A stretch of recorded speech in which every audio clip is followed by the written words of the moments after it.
오직 주의 사랑에 매여 내 영 기뻐 노래합니다.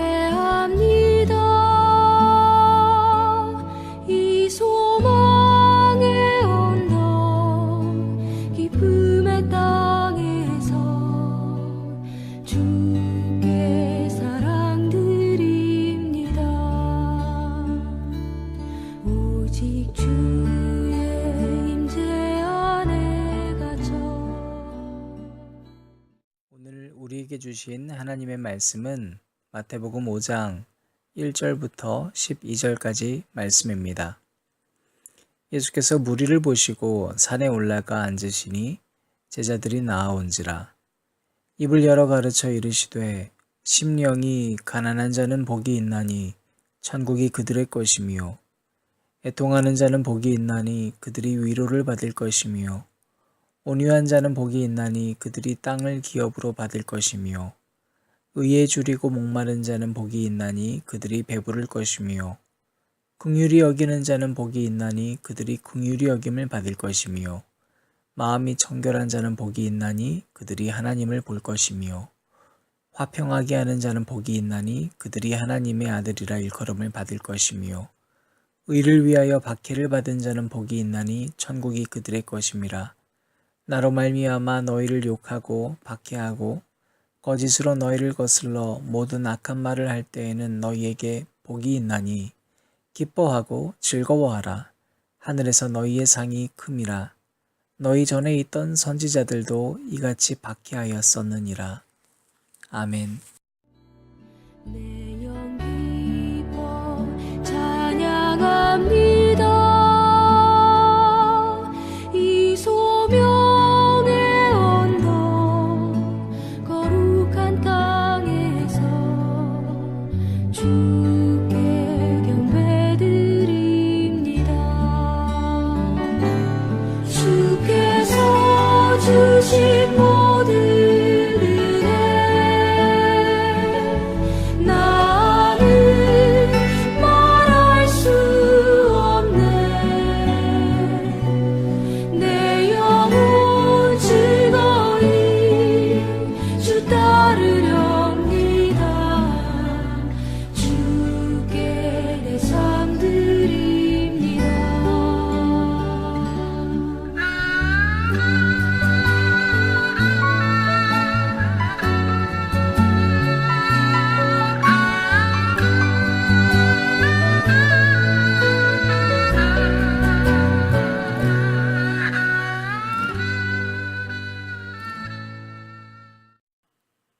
오늘 하루도 우리 주님의 크신 은혜와 사랑이 여러분들에게 가득하기를 축원합니다. 오늘부터 한 주간은 우리는 팔복의 말씀들을 시작으로 마태복음 5장과 6장을 보게 됩니다. 마태는 예수님의 가르침 가운데에서 가장 중요한 것들을 5장에서부터 7장까지 모아두었습니다. 그래서 5장부터 7장은 마치 로마서 8장처럼 복음서 중에 복음서라고 불리기도 하고 그리스도교의 대헌장이라고 아주 멋진 이름으로도 불리기도 합니다. 그 가운데에서도 가장 이 팔복이라고 하는 것이 먼저 나오기 때문에 우리는 누가 봐도 너무나 중요한 말씀이다라는 걸 알죠.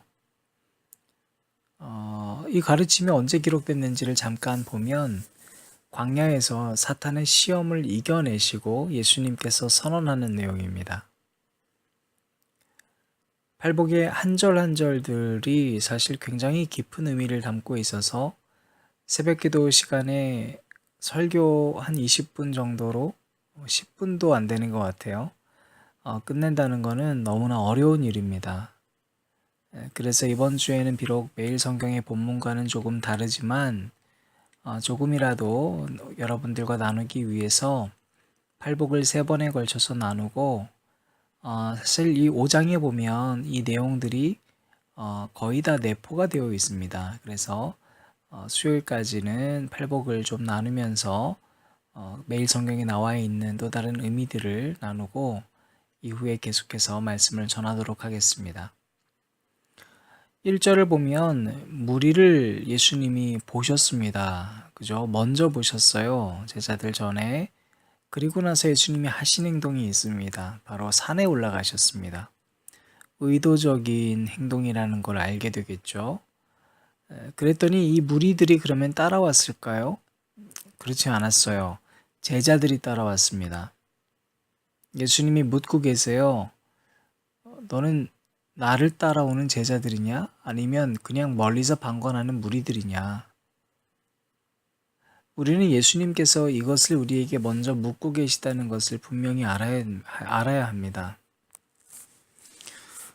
스펄전 목사님께서 쓰신 책 가운데에서 참된 제자가 따르는 7가지 방식이라는 책을 보면 현 시대에 있는 교회들의 모든 문제는 제자의 도를 잃어버렸기 때문이라고 기록합니다.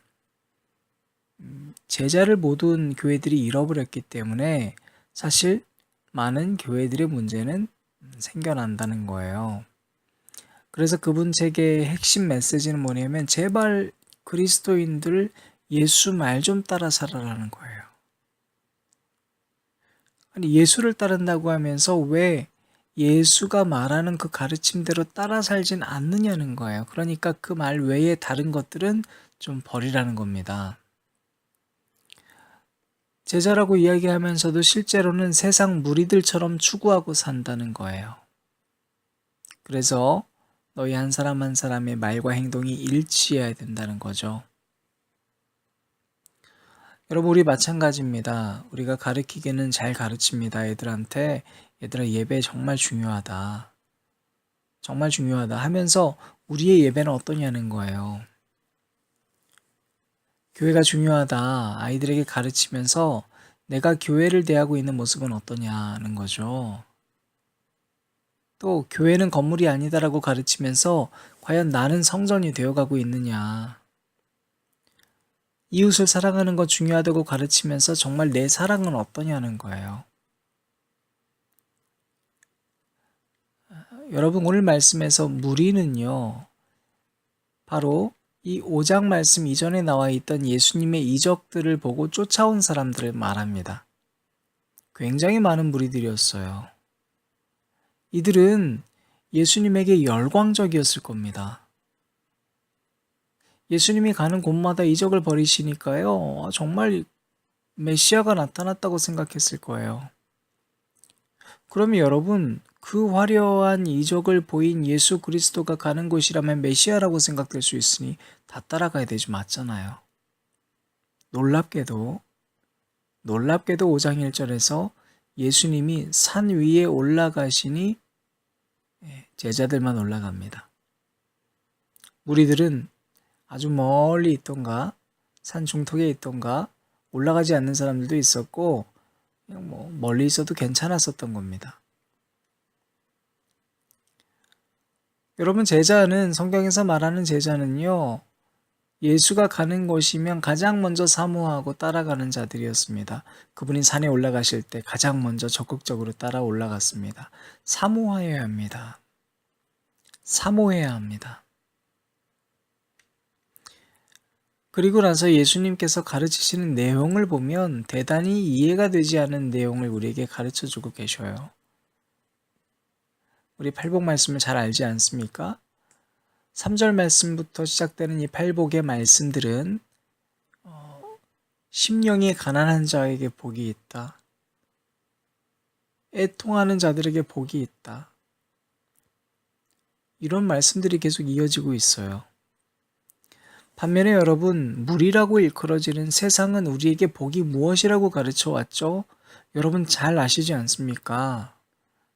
우리 모르는 척 하면 안 되죠? 야, 물질이 좀 부유해져야 행복하더라. 눈물 흘리고 애통하는데 무슨 복이 있니? 즐겁고 기뻐야 복이 있지.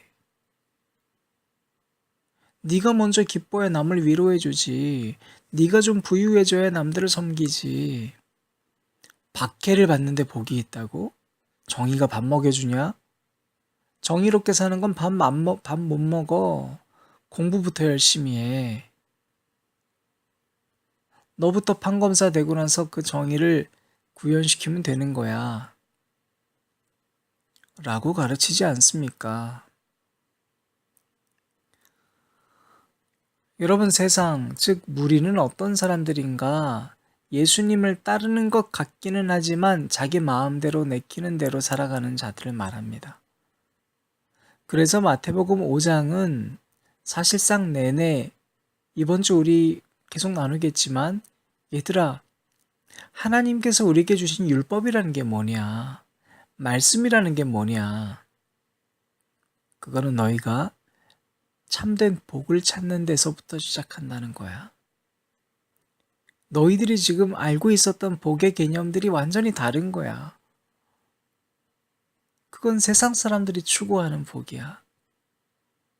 얘들아, 너네가 빛과 소금의 사람들이 되고 있니? 그리스도인은 소금이 되어야 하는 거야. 그리스도인은 어둠을 밝혀주는 빛이 되어야 되는 거야. 그래야지 행복해질 수 있어. 얘들아, 너희가 사랑한다고 하는데 사랑하는 대상이 누구니? 가족과 네 친구들이니? 얘들아, 너희가 행복해지려면 원수를 사랑해야 행복해져. 그게 진짜 행복이야. 그래서 예수님께서는 바로 이렇게 우리가 잘못 인식하고 있었던, 그리고 무너져 갔던 복에 대한 개념, 행복에 대한 개념들을 바로 잡기 위해서 산에 앉으시고 우리들이 추구해야 할 그 제자로서의 가치관과 복의 정신, 사람의 정신을 회복시켜주고 있는 게 바로 오늘 메시지의 시작입니다. 지금 이 말씀을 전하는 예수님의 모습을 여러분 한번 그려보십시오. 1절 말씀을 우리 다시 한번 읽어보겠습니다. 예수께서 무리를 보시고 산에 올라가 앉으시니 제자들이 나아온지라. 이 한 문장으로 기록된 마태복음 5장 1절은 사실상 세 가지의 씬으로 나눌 수가 있습니다. 예수께서 온갖 이적을 벌이신 이후에 본인에게 열광하고 있는 무리들을 보셨습니다.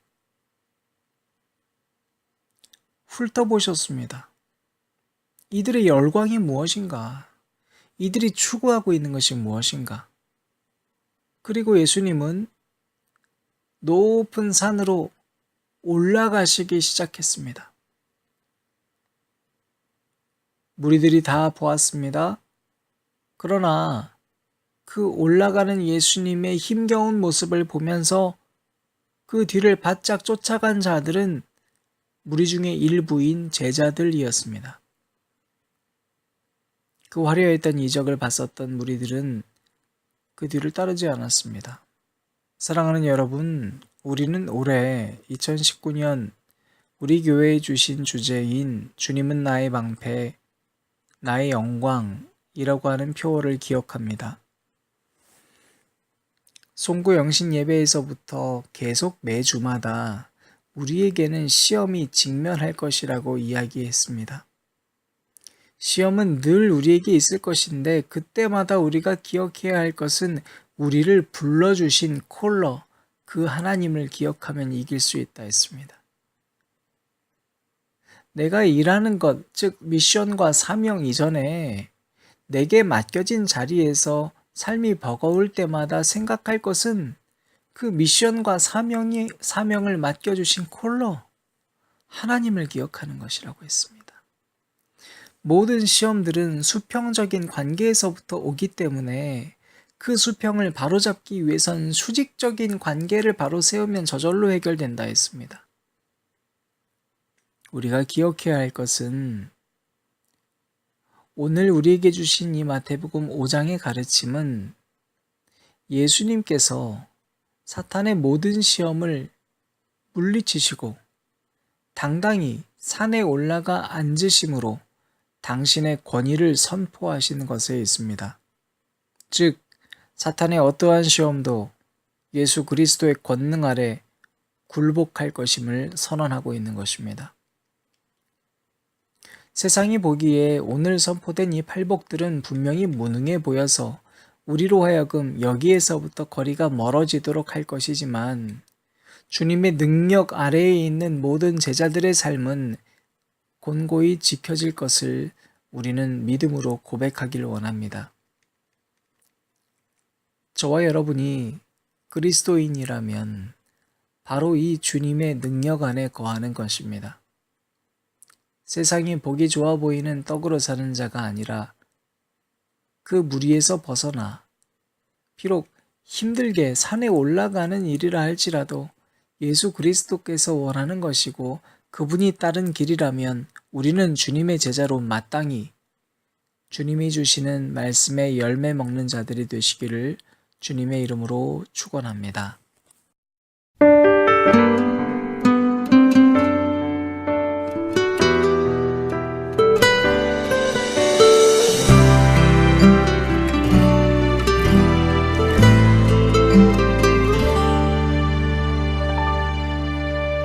슬픈 마음이 있는 자, 몸과 영혼 병든 자, 누구든지 부르시오.